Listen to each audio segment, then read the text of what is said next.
Donc ce n'est pas une injonction. Hein.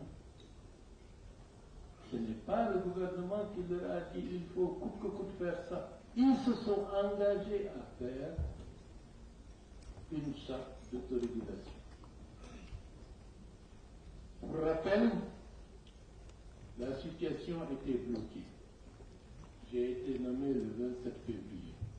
Le 6 mars, je les ai invités à ce qu'on se retrouve à la primature pour que je sache quel est réellement le problème.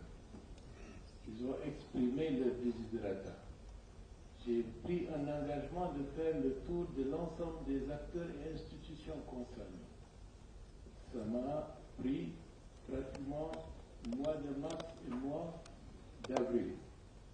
Lorsque j'ai eu le feu vert de son Excellence le Président de la République, je les ai invités le 2 mai pour leur dire voilà la situation. Il faut que vous soyez des professionnels, c'est-à-dire respecter les principes de la déontologie du métier de journaliste. Et vous avez librement décidé de mettre en place une charte d'autorégulation. Donc, travaillez sur ça. Moi, je reste à l'écoute. Dès que vous aurez terminé, à partir de ce moment-là, je ferai le nécessaire pour avoir le blanc-seing de son Excellence le Président de la République. Ça, c'était le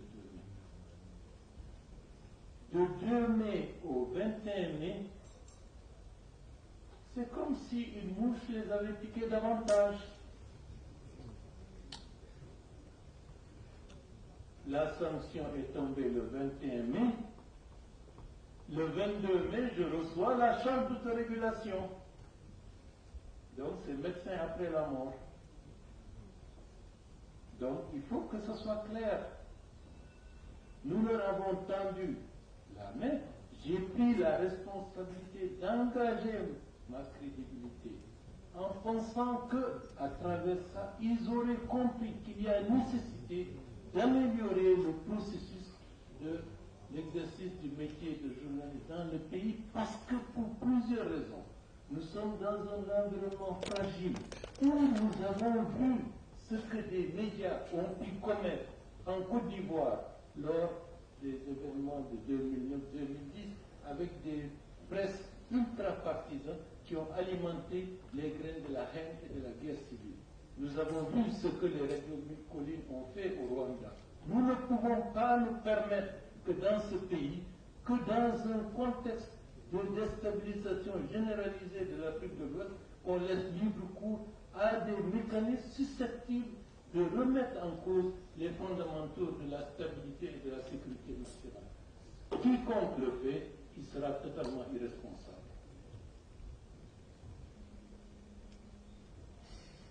C'est une question de responsabilité. Si les responsables des organes de presse avaient le souci de leur responsabilité sociale en tant qu'investisseurs, responsables d'entreprises qui emploient des gens, vous devrez prendre en compte, je peux être mécontent, mais derrière moi, il y a des dizaines et des dizaines de pères de famille et de mères de famille qui dépendent de l'entreprise qui est là, qui les nourrit, qui les entretient. Donc, ma responsabilité en tant qu'investisseur ou chef d'entreprise, c'est de sauvegarder ce patrimoine, parce qu'au-delà de la personne qui a investi, il y a des centaines de personnes qui sont derrière. Mais si on en a cure, chacun ne s'intéresse qu'à son propre ego. Il ne se pose pas la question, mon action a-t-elle un impact sur la vie des milliers et des milliers de gens? Il va de soi que dans ce contexte, c'est la jungle. Et notre pays doit changer. Nous sommes dans un environnement où nous sommes en train de gérer une transition avec des enjeux extrêmement importants, des institutions à bâtir, une approche constructive à consolider. Mais si on peut se permettre de laisser n'importe comment et n'importe qui remettre en cause les fondements sur lesquels la paix et la stabilité peuvent régner, en tout cas, moi, je ne serai pas cette personne-là. Hein. Mais moi, ce qui m'intéresse, tout ce qui peut remettre en cause la stabilité, la paix dans ce pays, je serai radicalement opposé à toute dérive susceptible de remettre en cause cette stabilité et cette paix. La liberté de la presse. Dans aucun pays du monde, certains médias ne pourront pas s'exprimer comme ce que nous enregistrons et nous avons enregistré dans notre pays. La liberté de la presse ne veut pas dire une licence absolue pour insulter, pour diffamer, pour même Elhadji Mohamed Saliou, de prétexte liberté de la presse, on s'attaque aux autorités morales les plus respectées dans ce pays. Dans quelle société sommes-nous? Est-ce que ça c'est la liberté d'expression ou la liberté de la presse? Soyons nous-mêmes. N'oublions pas d'où nous venons et qui sommes-nous.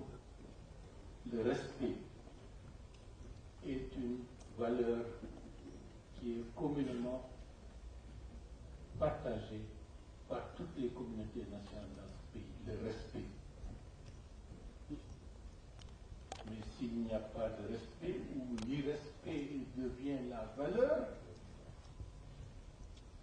ce ne sera plus la République, on n'aura plus d'institutions, ce sera l'argent. Et tous les pays qui sont dans cette situation se retrouvent aujourd'hui dans des situations désastreuses.